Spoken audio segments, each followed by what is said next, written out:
ধন্যবাদ জানাচ্ছি যে আপনারা তাৎক্ষণিকভাবে সংবাদ পেয়ে এখানে এসেছেন। আমরা আনন্দিত যে সাবেক প্রধানমন্ত্রী গণতন্ত্র এবং দেশপ্রেমের সংগ্রামে যার আপোষহীন ভূমিকা রয়েছে। আপনারা দেখেছেন বাংলাদেশকে ভারতীয় আধিপত্য এবং আগ্রাসন মুক্ত করতে তার যে বরাবরের মতো ভূমিকা, সাহসী ভূমিকা, যেই কারণেই কিন্তু তিনি যে ক্ষমতা থেকে দূরে ছিলেন এবং ক্ষমতা থেকে সরে যাওয়ার পরে তাকে জেলখানায় নিয়ে বিষ প্রয়োগের মাধ্যমে তাকে একটা মৃত্যুর দিকে ঠেলে দেওয়া, তার রাজনীতিকে শেষ করে দেওয়া, এটা শুধুমাত্র শেখ হাসিনা এবং আওয়ামী লীগের প্ল্যান পরিকল্পনা ছিল বলে এটা আমি মনে করি না।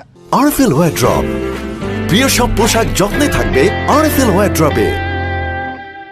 এটা নিশ্চয়ই বাংলাদেশে আগ্রাসন চালানোর জন্য ভারতেরও একটা সমর্থন ছিল, যার ফলেই তিনি একেবারেই সমস্ত রাজনৈতিক দল, দেশের মানুষ, এমনকি আমাদের অনেক বিদেশি রাষ্ট্র যখন বলছিল যে উন্নত চিকিৎসার জন্য তাদের দেশে যদি সাবেক প্রধানমন্ত্রী বেগম খালেদা জিয়া যান তাকে তারা চিকিৎসা ক্ষেত্রে সহযোগিতা করবেন, কিন্তু বাংলাদেশে ইন্ডিয়ান হাইকমিশন কখনোই খালেদা জিয়ার চিকিৎসার প্রশ্নে কিংবা বাংলাদেশে অবাধ, সুষ্ঠু, নিরপেক্ষ একটা নির্বাচনের প্রশ্নে দেখবেন কখনোই তাদের অবস্থান পরিষ্কার করে নাই।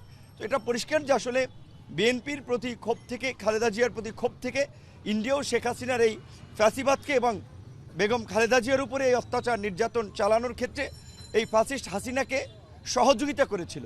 এবং যেটা আমাদের সংগ্রামী সাধারণ সম্পাদক বলেছেন, এই পরিস্থিতিতেও বেগম খালেদা জিয়া দেশে থেকেছেন, কিন্তু ফ্যাসিস্ট হাসিনা জনরোষে দেশে টিকতে পারেন নাই, তার সমস্ত নেতাকর্মী রেখে চোরের মতো হেলিকপ্টারে করে পালিয়েছেন। তাকে পালিয়ে যেতে দেওয়াটা একটা অন্যায় ছিল। আমি মনে করি যে জনগণের হাতে তাকে ছেড়ে দেওয়া দরকার ছিল, যেই কারণে আমরা এই সমাবেশ, মিছিল, প্রোগ্রামের মাধ্যমে বারবার আহ্বান জানিয়েছি ইন্ডিয়ার কাছে বন্দি বিনিময় চুক্তির মাধ্যমে যেন শেখ হাসিনাকে ফিরিয়ে দেওয়া হয়, বাংলাদেশের আইন আদালতে যেন শেখ হাসিনার সর্বোচ্চ শাস্তি, এই গণহত্যা চালানোর অভিযোগে তাকে যেন ফাঁসিতে ঝুলানো হয়।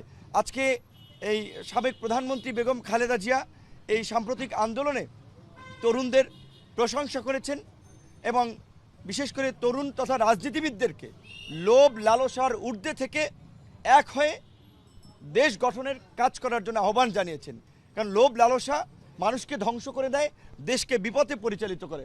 কাজেই তিনি বিশেষ করে এই বিষয়টির উপরে জোর দিয়েছেন যে এখনকার রাজনীতিবিদ এবং মানুষকে লোভ লালসার ঊর্ধ্বে থেকে দেশপ্রেমের জায়গা থেকে কাজ করতে হবে, দেশ গঠনে সবাইকে ঐক্যবদ্ধ হয়ে একসাথে কাজ করতে হবে। তিনি দোয়া চেয়েছেন